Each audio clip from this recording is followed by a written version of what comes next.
All right, get ready to dive deep into Feynman diagrams. Hmm.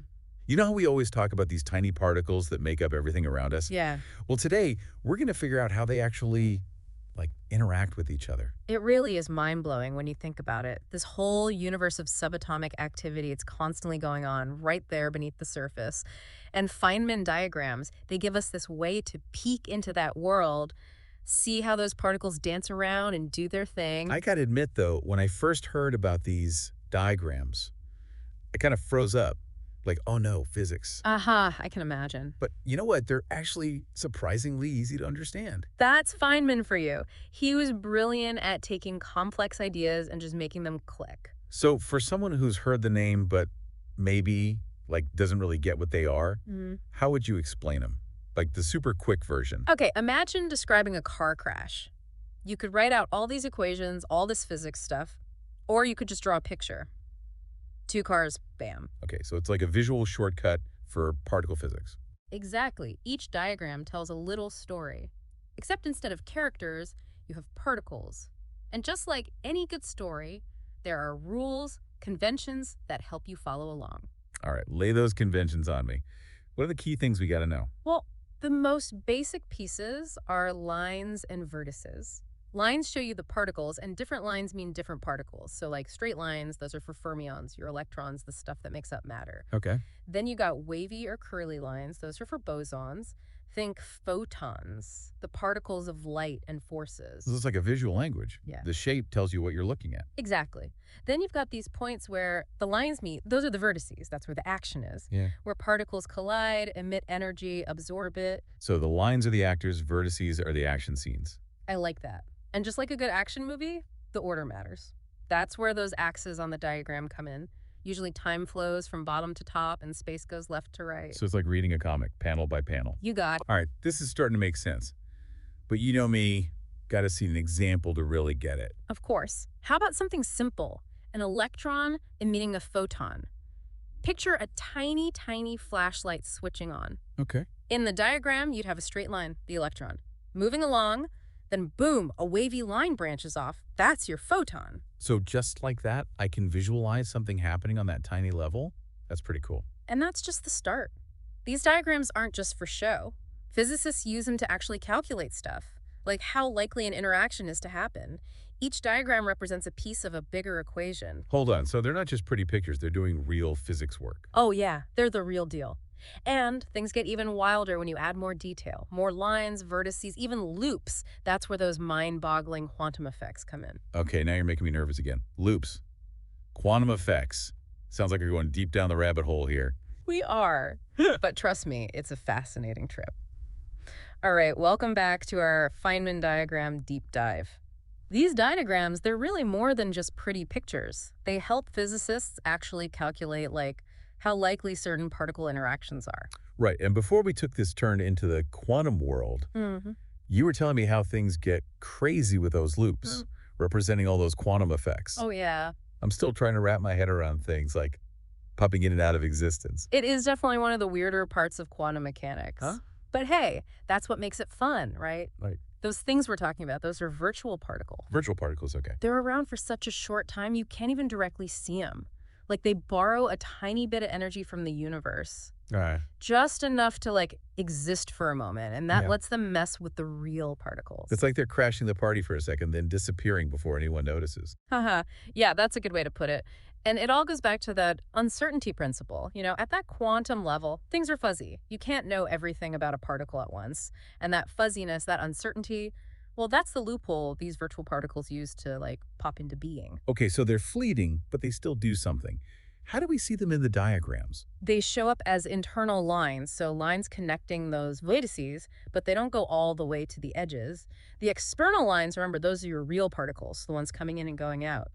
Internal lines, that's where those ghost-like virtual particles hang out. So it's like the diagram shows not just the main event, but all the backstage stuff too. Exactly. And sometimes those internal lines, they make loops. It's like that virtual particle, it pops up, does a loop-de-loop, then gets reabsorbed. Even though we can't see them directly, their effects are baked into the diagram. That's neat. But I'm guessing those loops make the math a lot harder. You'd be right. More loops, more vertices. Things get complicated fast, but they're important because they show those higher order interactions, all those subtle quantum effects. So it's like we're adding layers of detail to the picture, getting a more complete view of what's going on down there. Exactly. And the more detail we add, the better our predictions get Yeah. about how particles behave and all that. Makes sense. Mm. But there's still one term you use that kind of freaks me out. Renormalization. Uh-huh. Yeah. Renormalization. Sounds scary, but it's really just a way to deal with some quirks in the math when you start dealing with all those loops and higher order stuff. Quirks. What kind of quirks are we talking about? Okay, so let's say you're trying to calculate the interaction strength between two electrons. Right. When you start adding in all those loops for the virtual particles, some of the math, it can lead to infinities. Uh-oh. Infinities. That doesn't sound good. Does it? But physicists, they're a clever bunch. They figured out this process called renormalization. It's like a way to handle those infinities, make sure everything stays, sensible. So taming the mathematical beasts, basically. Exactly. What renormalization does, it takes those infinities and kind of absorbs them into the definition of certain things, like the electron's mass or charge. We know from experiments that those are finite, right? So the math has to reflect that. Renormalization makes sure it does. So it's not ignoring the infinities. It's like dealing with them in a way that lines up with reality. That's the idea. It's a brilliant trick to make sure the theory and the real world, they actually match up. I'm starting to get why these diagrams are such a big deal. They're not just for visualizing, they're for calculating, they're incorporating those quantum effects. They're even taming those runaway infinities. It's a lot to pack into some simple lines and dots, but that's the beauty of Feynman diagrams. They help us grasp the quantum world, all those tiny details. And what's amazing is they're not limited to just like one area of physics. They're used in a bunch of different theories, from light and matter interacting to the forces that hold atoms together. Wait, really? These little diagrams can handle forces that strong. That's awesome. It is. It shows how versatile they are. They really are a key to understanding the universe at that really, really fundamental level. Back again for more Feynman diagram fun. We've been exploring how these diagrams help us understand the interactions of those tiny particles that make up, well, everything.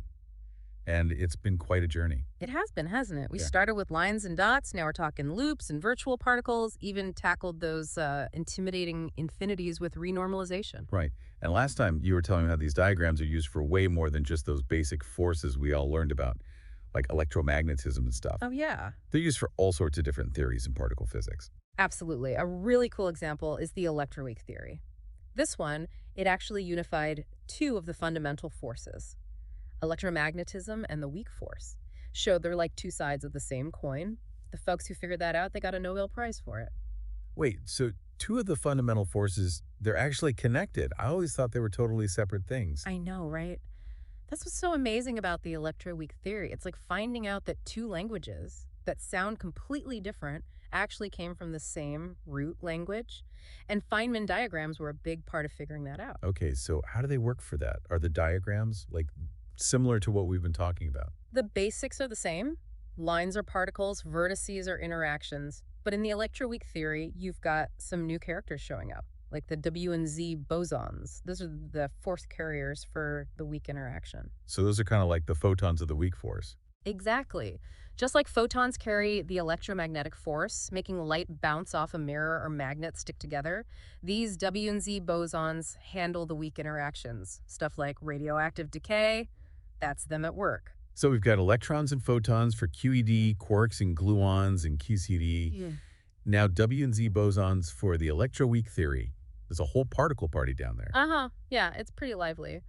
But that's the cool thing about Feynman diagrams. They give us this consistent language for describing all these different interactions, no matter what the theory is. They help us see what's happening and do the calculations, even when it gets super complicated. It's amazing to think those little diagrams can handle stuff like the forces that hold atoms together and radioactive decay. And it doesn't stop there. They're also used to explore those cutting-edge theories, the ones that are really pushing the boundaries of what we know, like supersymmetry, or SUSY for short. Supersymmetry, huh? What's that all about? Okay, imagine this. Every particle we know has a secret twin, a partner particle, but with slightly different properties. That's the basic idea behind supersymmetry. It's trying to solve some of the big mysteries in particle physics, stuff we still don't get. And it could totally change how we understand the universe. Whoa, that's a huge idea. And Feynman diagrams, they can handle that. Totally. They let us visualize and calculate how those hypothetical supersymmetric particles would interact, even though we haven't actually found them yet. It's like having the blueprints for a machine that hasn't been built. So even when we're talking about particles that are like purely theoretical, Feynman diagrams are there to help us think about them. That's pretty wild. It is. It shows how powerful they are, how much they let us explore and imagine new possibilities. This whole deep dive has been incredible. We've learned so much about Feynman diagrams, from the basic building blocks to how they're used in that cutting-edge research. I was a little worried this would be way over my head, but honestly, I'm kind of hooked. I want to learn more. That's awesome. They really do open up a whole new world, the quantum world. Might seem a little strange at first, but it's a world full of beauty and, well, wonder. So for someone who's just starting to learn about particle physics, what's the most important thing to remember about Feynman diagrams? Hmm. I think it's that even the most complex things can be broken down into pieces that make sense. Feynman diagrams, they give us a language for understanding how particles talk to each other. And that language, it can be surprisingly intuitive. Yeah, and they remind us that there's so much more to discover. Particle physics is full of these mysteries, and Feynman diagrams are one of the tools that can help us solve them. Definitely.